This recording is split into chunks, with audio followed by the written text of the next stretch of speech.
Here's the thing about Love is Blind finales that nobody talks about enough.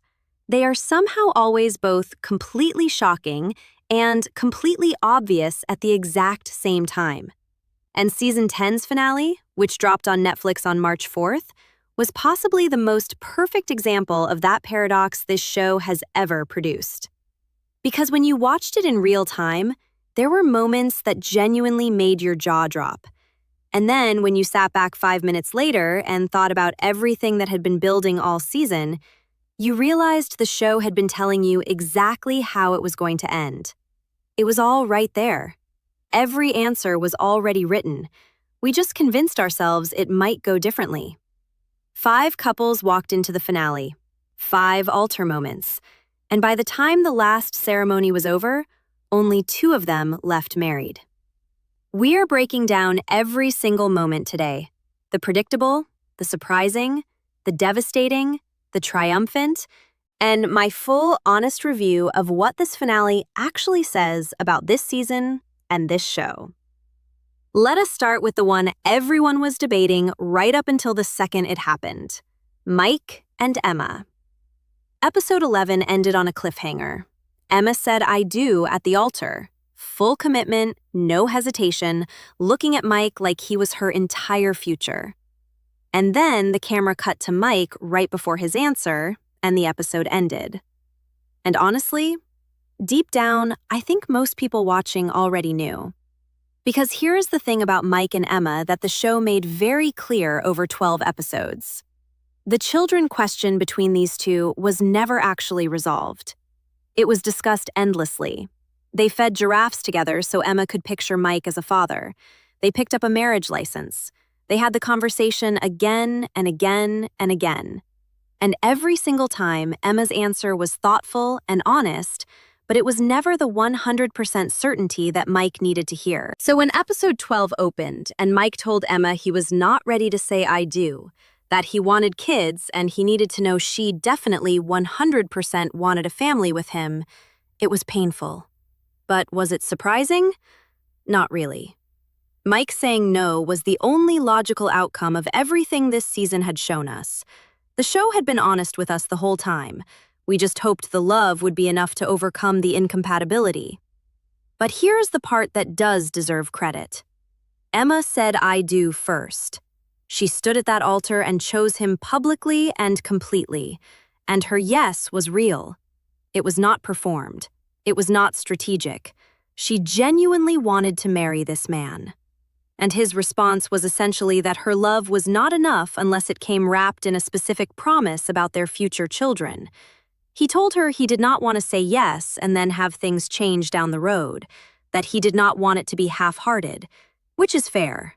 Children are not a compromise topic. You cannot meet someone halfway on whether a human being exists. That is a genuine incompatibility. But there is something about the way that moment played out that still sits uncomfortably with me. Emma was honest about her uncertainty from the very beginning. She never hid it.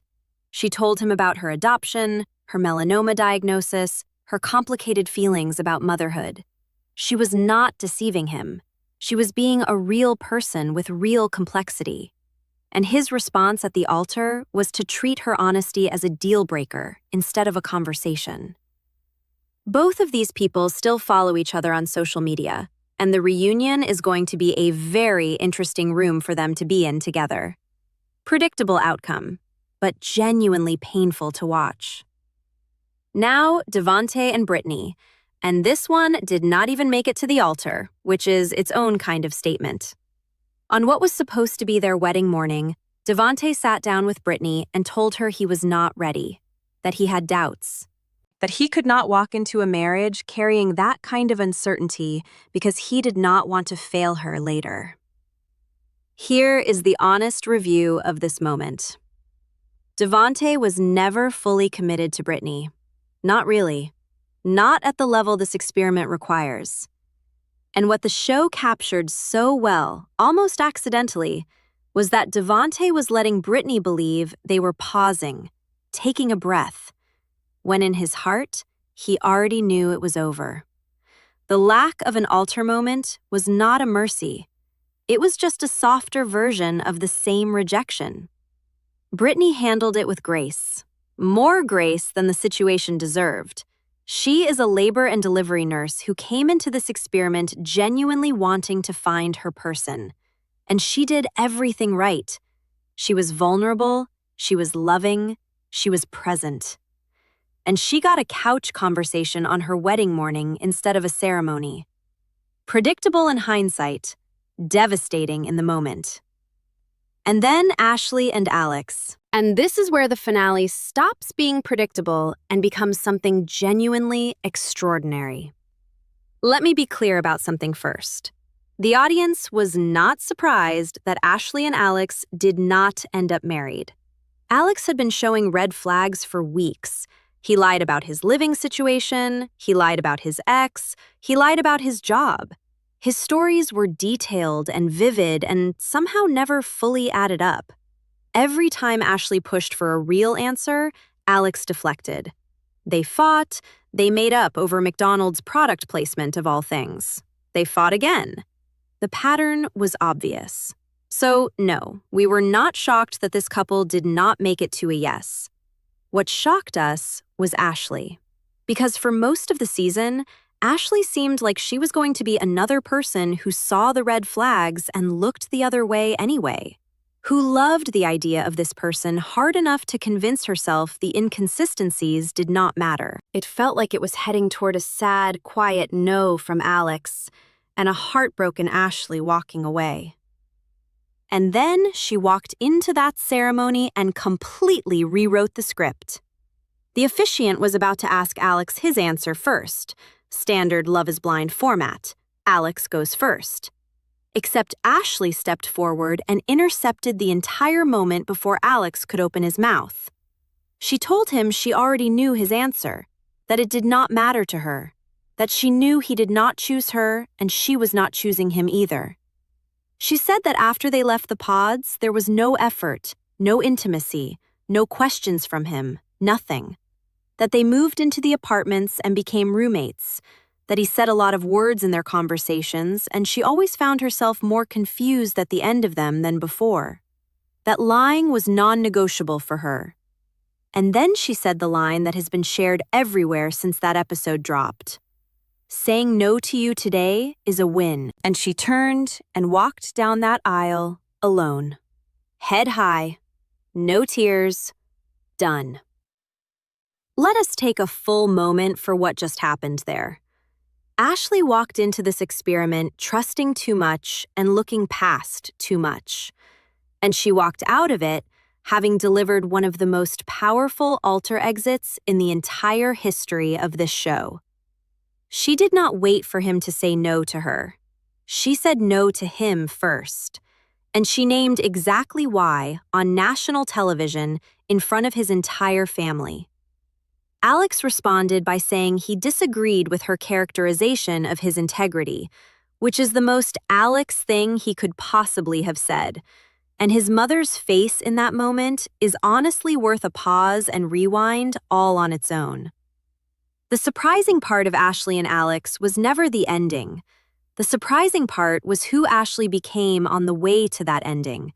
And that is genuinely one of the best arcs this show has ever given a cast member. And then we got to Jordan and Amber, which was the one that genuinely surprised the most people, and which, knowing what we know now about what happened after filming, carries a completely different emotional weight in hindsight. Amber went into that wedding day fully expecting Jordan to say no. She admitted it. She was preparing herself for him to walk away. The hesitation throughout the season, the questions about step-parenting, the tension about where they would live, all of it had built into a real fear that this was not going to work. And then Jordan met Emma, Amber's daughter, for the first time right before the ceremony. They played together. Emma made him a card, and you could see something shift in Jordan in real time. Something he had been intellectualizing all season became suddenly actually real. This was a little girl who was going to be part of his life, and she made him a card. At the altar, Amber said, "I do," first, and then she added, But I understand if you have doubts. I have a lot going on. She gave him an exit, right there at the altar, because she loved him enough to not want him to feel trapped. And Jordan said, I want to follow my heart. I do. The room erupted. Christine and Vic were screaming. The families were crying. Emma was in the front row watching her mom get married. And for that specific episode, in that specific moment, it was everything. Of course, what we know now is that this marriage lasted approximately 3 months before Jordan reportedly moved out while Amber was at work, and that the March 11th reunion is expected to be the first divorce announcement in American Love is Blind history, which means that altar moment, the one that felt like the emotional peak of the entire season, was actually the beginning of the end. And rewatching it with that knowledge is genuinely one of the more unsettling viewing experiences this show has ever created. The surprise of Jordan saying yes turned out to be the setup for a much more painful story. And then finally, the one moment in this entire finale that was neither surprising nor complicated, just genuinely, purely, beautifully earned. Vic and Christine. These two have been the steady heartbeat of this season since episode 1. Christine said from their very first 10-minute conversation in those pods, something deep inside her knew. Vic said at the altar that Christine knew more about him than anyone else on the planet, that she made it easy to open up, that she made it easy to be vulnerable, that she accepted him completely. Both said I do, and Vic looked at the cameras afterward and said, best day of my life times 10. Never felt love like this. In a finale full of no's and walkouts and couch conversations and altar interceptions, Vic and Christine were the reminder that this experiment can actually work, that the voice in the pods can be enough, that sometimes love does not need to see your face first. Their yes was the most predictable outcome of the entire finale, and it was also the most satisfying. Because some things are predictable because they were always meant to be. Now let me give you my full, honest review of this finale and what it actually says. Season 10 of Love is Blind was not a perfect season. The editing felt stretched in places. The political conversations in the pods were apparently much more substantial than what we saw. And the decision to cut most of that content felt like a missed opportunity to show us who these people actually are at their core.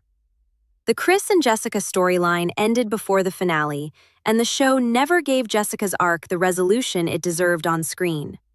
And the Bree and Connor breakup felt rushed into 2 episodes when it deserved more space. But here is what this season got undeniably right. The emotional honesty of these cast members was higher than average for this show. Emma was honest about her health history and her uncertainty about children, even knowing it might cost her everything. Devontae was honest about his doubt even on the morning of his own wedding. Amber gave Jordan an exit at the altar because she loved him more than she wanted to win. And Ashley? Ashley was honest in the most powerful way a person can be honest, not just with him, with herself. The central question Love is Blind always asks is whether emotional intimacy can survive the real world. Season 10's answer is the same answer it always gives. It depends entirely on the emotional maturity of the people involved. And this season gave us the full spectrum, from Alex's subtle manipulation to Vic's complete openness, from Devontae's avoidance to Emma's raw vulnerability. Every version of how people handle love and fear and commitment was represented in that finale. Season 10 finale gets an 8 out of 10 from me. The Vic and Christine ending alone earns significant points. Ashley's altar moment is top 5 in franchise history, and the Jordan and Amber yes, tragic as it turned out to be, was one of the most emotionally complex altar moments this show has ever filmed. And in 7 days, every single one of these people sits back down in the same room for the reunion. With the divorce papers.